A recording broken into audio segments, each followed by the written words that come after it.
All these guys are young and they have taken on the best practice how they can improve. So that is what I'm looking forward to in Bangladesh as well. So once you go through the transition period, as you say, sometimes you do take one step back, but that's it to go forward. And you can see that in Afghanistan in last 2 years, they've been contesters, they've been qualifying in Champions Trophy one day, T20 they've qualified for the semi-final last year as well. So this is a similar transition I see with Bangladesh. মাস চারেক আগে অনফিল্ডের সাথে একান্ত সাক্ষাৎকারে এভাবেই আশাবাদী হয়ে বলেছিলেন সেমিফাইনালের ওই মঞ্চে নিতে চান বাংলাদেশকেও। তবে তার হয়নি। পরিস্থিতি এতটাই বাজে হয়ে দাঁড়িয়েছে, এই একই ব্যক্তির মুখ দিয়েই বের হয়েছে, এভাবে চলতে থাকলে বাংলাদেশ হয়ে যাবে জিম্বাবুয়ের মতো। সবার আগে চ্যাম্পিয়ন্স ট্রফির পাট চুকিয়েছে বাংলাদেশ আর স্বাগতিক পাকিস্তান। টানা 2 হারে এরই মধ্যে বিদায় নিয়েছে দুই দলের সাবেক ক্রিকেটার থেকে শুরু করে ক্রিকেট প্রেমী সহ ক্রিকেট অনুরাগী সকলেই সমালোচনার তীরে বিদ্ধ করেছেন দুই দলকেই। এই তালিকার সবশেষ সংযোজন বাংলাদেশ জাতীয় ক্রিকেট দলের পারফরম্যান্স অ্যানালিস্ট মহসিন শেখ, যিনি কাজ করতেন একটা সময় বাংলাদেশ দলে। বাংলাদেশ আর পাকিস্তান দুই দলকেই খুব কাছ থেকে দেখেছেন মহসিন। পাকিস্তানি বংশোদ্ভূত অস্ট্রেলিয়ান এই অ্যানালিস্ট মন্তব্য করেছেন, শীঘ্রই বাংলাদেশ আর পাকিস্তানের পরিণতি হবে জিম্বাবুয়ের মতো।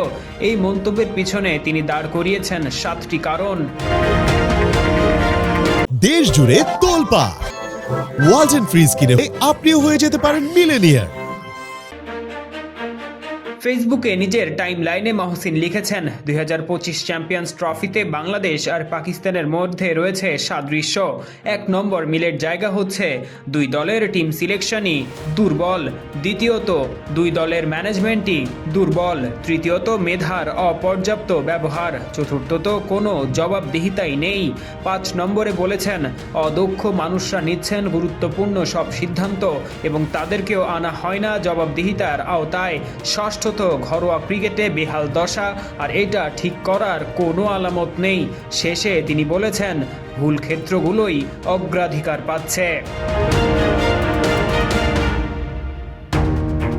তিনি তার এই স্ট্যাটাসের সাথে আরও বলেছেন, কোনো প্রমাণের দরকার নেই, মাঠের রেজাল্ট আর স্কোরবোর্ডই যথেষ্ট মহসিন শেখের কথাকে প্রমাণ করার জন্য। আর এত সব কারণেই দুই দলই জিম্বাবুয়ের মতো ব্রাত্য হয়ে যেতে পারে। জিম্বাবুয়ে একসময় প্রবল প্রতিপত্তির সাথে ক্রিকেট খেলত। Andy Flower, Grant Flower, Heath Streak, Alistair Campbell, Tatenda টাইবুরা ছিলেন দলে। সেই জিম্বাবুয়েতে পরে হ্যামিল্টন মাসাকাজা, সিকান্দার রাজা, ব্র্যান্ডন টেইলররা খেলেছেন। তবে যত দিন পেরিয়েছে অবনতি ততই ঘনিয়ে এসেছে তাদের জন্য। ক্রিকেটার আর বোর্ডের মধ্যে দ্বন্দ্ব, রাজনৈতিক হস্তক্ষেপ থেকে শুরু করে ঘরোয়া ক্রিকেটের ভগ্নদশা, তাতেই জিম্বাবুয়ের এই অবস্থা যে একাধিক আইসিসি টুর্নামেন্টে থাকতে হয়েছে দর্শক হয়ে। বাংলাদেশ আর পাকিস্তান কি তবে একই পথেই হাঁটছে? পারভেজ ইমাম, অন ফিল্ড।